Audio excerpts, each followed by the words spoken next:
राधे राधे दोस्तों, आपकी सफलता ही हमारा प्रयास है और केडी साइकोलॉजिकल हम मथुरा में एक बार फिर से आपका स्वागत है। आज मैं आपके लिए लेके आया हूं अल्बर्ट बांड्रा का सामाजिक अधिगम सिद्धांत। परीक्षा की दृष्टि से बहुत ही महत्वपूर्ण है।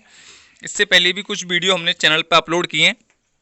यदि आपको पसंद आई हो तो पॉज करके उनको दोबारा से स्टडी करें।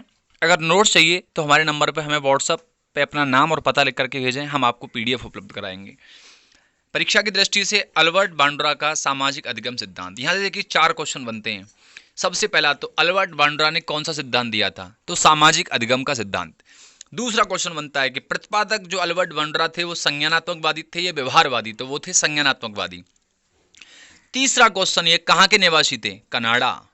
जन्म 4 दिसंबर 1925 और सामाजिक अधिगम सिद्धांत दिया था वो दिया था 1977 ईस्वी में। ये भूलना नहीं है दोस्तों, ये कनाडा के रहने वाले थे, संज्ञानात्मकवादी थे। 4 दिसंबर 1925 को इनका जन्म हुआ और 1977 में इन्होंने अपना सिद्धांत दिया। अब आता है कि सामाजिक अधिगम होता क्या है।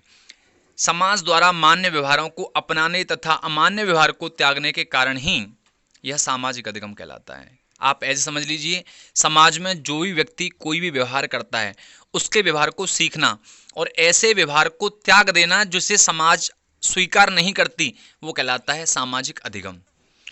नीचे मैंने दोबारा बताया है कि दूसरों को देखकर उसके अनुरूप व्यवहार करने के कारण दूसरों के व्यवहार को अपने जीवन में उतारने तथा समाज द्वारा स्वीकृत व्यवहार को धारण करने तथा अमान्य व्यवहारों को त्यागने का कारण ही सामाजिक अधिगम कहलाता है।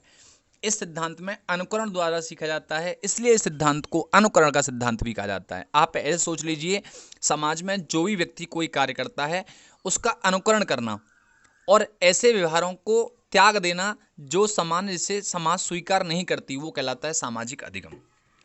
आगे चलते हैं। इन्होंने अपना प्रयोग किया था वो बॉबी डॉल और जीवित जोकर पे किया था। पहले मैं बताता हूँ गुड़िया के लिए आपको। एक निर्जीव गुड़िया पर प्रयोग किया उन्होंने और उसे एक बगीचे में रख दिया। एक लेडीज आती है, उस पर लगातार पैर से वार करती है, उसकी पिटाई करती है और उसे अपशब्द बोलती है, जिसे बांड्रा ने रिकॉर्ड कर दिया और इस छोटी सी फिल्म को 50 स्टूडेंटों को दिखाया। अब उन जो 50 स्टूडेंट थे उनको 3 भागों में डिवाइड कर दिया, यानी कि उनके 3 ग्रुप बना लिए, 15-15, 16-16 बच्चों को। पहले समूह को बुलाया, उन्होंने दिखाया, उससे आई की फिल्म दिखाई और उसमें दिखाएगा कि जो लेडीज़ है जो जोकर पर क्रोध कर रही है उसको उसके लिए दंडित किया गया। समझ में आया? पहले समूह को बुलाया और उन्होंने फिल्म में दिखाया गया कि जो लेडीज़ जोकर पर आकर, गुड़िया पर आकर वार कर रही है, उसकी पिटाई कर रही है, उसे अपशब्द बोल रही है, उसके लिए उस लेडीज़ को दंडित किया गया। अब दूसरा समूह बुलाया, उसे दिखाया गया कि जो लेडीज़ है उसे क्रोध करने के लिए पुरस्कार दिया गया है।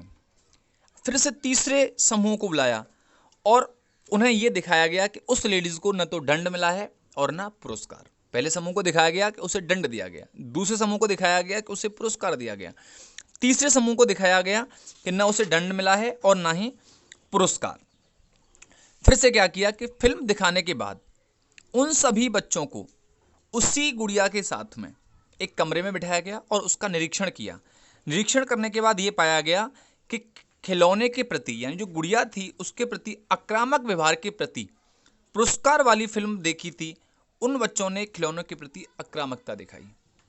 इसका हमें ये अर्थ मिलता है कि कोई व्यक्ति यदि गलत कार्य करता है और उसे समाज स्वीकार करती है या उसे पुरस्कार करती है तो हम भी वही कार्य करने लगते हैं।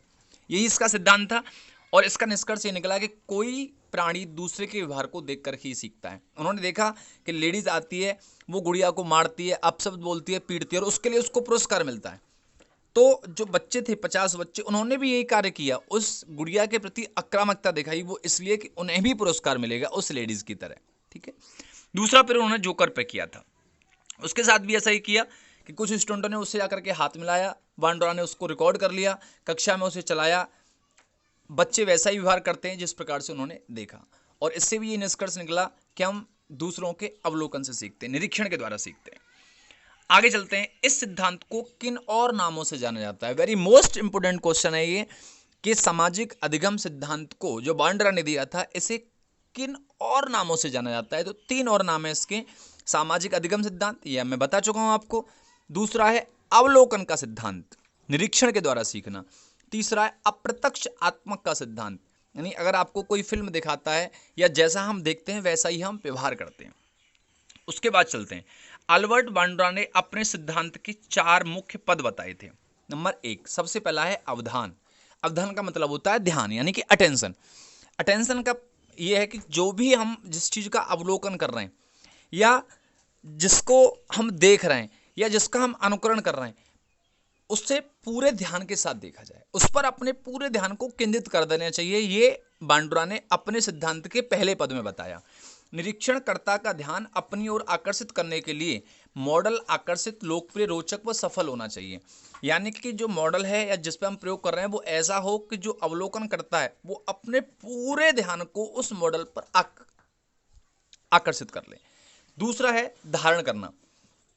धारण करने का मतलब यह है कि व्यक्ति व्यवहारों को अपने मस्तिष्क में प्रतिमाओं के रूप में व शाब्दिक वर्णन के रूप में ग्रहण कर लेता है। जब हमारा ध्यान किसी मॉडल पर, किसी गुड़िया पर या किसी वस्तु पर पूर्ण केंद्रित होता है तो उसकी बातों को, उसके सिंबल्स को, उसके साइन को, उसके संकेत को हम अपने मस्तिष्क में धारण कर लेते हैं, जो हमारे लंबे समय तक हमारे माइंड में, हमारे मस्तिष्क में सेव रहता है। तीसरा है पुनः प्रस्तुतिकरण, जिसको हम ध्यान से देखकर धारण करते हैं और धारण करने के बाद उसे पुनः प्रस्तुतिकरण करेंगे। यानी कि जिस चीज़ को हमने ध्यान से देखा, ध्यान से देखने के बाद उसे हमने अपने मस्तिष्क में धारण किया, उसको हमें पुनः प्रस्तुतिकरण करना चाहिए कि जिसको हमने ध्यान से देखा वो मस्तिष्क में हमारे में सेव है या नहीं है। और लास्ट में है पुनर्बलन। पुनर्बलन में बता दूं, किसी कार्य को करने के प्रति या कोई व्यवहार करने के प्रति आपको जो प्रदान किया जाता है वो कहलाता है पुनर्बलन। जैसे आपने घर में कोई काम किया और आपको बोला जाता है शाबाश, वेल डन, बहुत अच्छे, ठीक है, ये सकारात्मक पुनर्बलन है। आपको डांट लगाई जाती है, आपको फटकारा जाता है, आपको दंडित किया जाता है, आपको पुरस्कार नहीं दिया जाता, ये है नकारात्मक पुनर्बलन। पुनर्बलन, जहाँ सकारात्मक पुनर्बलन मिलने पर हम उस कार्य को दोबारा करेंगे और नकारात्मक पुनर्बलन मिलने पर हम उस व्यवहार को दोबारा नहीं करेंगे। यानी कि सीधी सीधी बात है, जिस कार्य को हम एक बार करते हैं और कोई व्यक्ति उसके बारे में हमें न शाबाशी बोलता है, न थैंक्स बोलता है, न कोई सकारात्मक कोई विचारधारा हमारे लिए प्रस्तुत करता है, तो उस कार्य को दोबारा करने के लिए हमारा मन नहीं होता और ना ही हम उस कार्य को दोबारा करना पसंद करते हैं। इसलिए हमेशा छोटे बच्चों को बाल्यावस्था में बालक से हम जो भी कार्य कर रहे हैं उससे सकारात्मक पुनर्बलन दें। आपका सकारात्मक पुनर्बलन उस बच्चे के लिए आगामी कार्य को करने के लिए प्रेरित करता है। आगे, दूसरों के व्यवहार को देखकर सीखना सामाजिक अधिगम कहलाता है। मैंने ऊपर भी बताया था कि समाज में रह करके दूसरे व्यक्ति के व्यवहार का अनुकरण करना, अवलोकन करना, उसको देख करके सीखना सामाजिक अधिगम कहलाता है। नेक्स्ट में नीचे फिर मैंने लिखा है कि जिसको देख करके बालक व्यवहार करना सीखता है उसे प्रतिमान कहते हैं। प्रतिमान मीन्स होता है मॉडल, जिसको हम देख करके जैसा व्यवहार करते हैं उसको बोलते हैं मॉडल। आगे चलते हैं। बांड्रा द्वारा बनाए गए सामाजिक अधिगम सिद्धांत में व्यक्ति अपने आप को निम्न क्रियाओं द्वारा संतुलित करता है। निम्न क्रियाओं द्वारा संतुलित करता है। सबसे पहले नंबर 1, स्वनियंत्रण। स्वनियंत्रण, अपने स्वयं के व्यवहारों को देख करके निरीक्षण करना। अपने स्वयं के व्यवहार को देख करके निरीक्षण करना। और निरीक्षण में क्या करना है? सबसे पहले स्वयं निरीक्षण, विवेकपूर्ण निर्णय, यानी जो आपने निरीक्षण किया है उसका आपको निर्णय लेना है, वो पूरे विवेक के साथ लेना है, कहीं आपका निर्णय गलत न हो जाए। और तीसरा, स्व अनुक्रिया, उसके लिए आपको स्वयं कार्य भी करना है, स्वयं रेस्पॉन्स भी देना है, जिसकी जिम्मेदारी आपकी रहेगी। सबसे पहला स्वयं नियंत्रण, दूसरा स्वयं निर्देशन। अधिगमकर्ता स्वयं निर्देशन द्वारा अपने व्यवहार को निर्देशित करने की प्रभावी युक्ति का प्रयोग कर सकते हैं।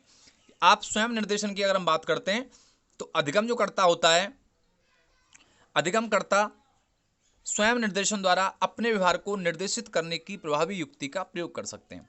और तीसरा है स्वयं पुनर्बलन। नकारात्मक व सकारात्मक पुनर्बलन के द्वारा भी व्यक्ति अपने व्यवहार को निर्देशित कर सकता है। इसलिए हमेशा सकारात्मक पुनर्बलन प्रदान करें, नकारात्मक पुनर्बलन किसी को प्रदान करने का प्रयास न करें। लास्ट चलते हैं सामाजिक अधिगम का सिद्धांत, शैक्षिक महत्व, सामाजिक अधिगम का शैक्षिक महत्व, educational implication of social learning theory by Bandura. Number 1, शिक्षक छात्रों के सामने आदर्श या बाहर वाले प्रतिमान प्रस्तुत करे। जो टीचर है वो छात्रों के सामने ऐसे आदर्श प्रस्तुत करे, आइडियल प्रस्तुत करे, या फिर भारी यानी कि जिनको देख करके छात्र उनकी ओर आकर्षित हों, ऐसे मॉडल प्रस्तुत करने चाहिए एक शिक्षक को। दूसरा है बुरे व्यवहार उपस्थित न होने दें। कभी ऐसे व्यवहार न करें जिसको देख करके छात्र स्वयं निर्देशन करे तो गलत करे, स्वयं नियंत्रण करे तो गलत करे, स्वयं व्यवहार करे तो गलत करे। और तीसरा है स्वयं नियंत्रण की विधि अपनाएं। हमेशा सेल्फ कंट्रोल करने की विधि अपनाएं। ये एक शिक्षक का उत्तरदायित्व है कि वो अपने छात्रों को बताए। ये सिद्धांत में हमने मुख्य 4 बातें सीखी हैं। कनाडा के निवासी थे, इनका जन्म कहाँ हुआ था, इन्होंने अपना सिद्धांत 1970 में दिया था।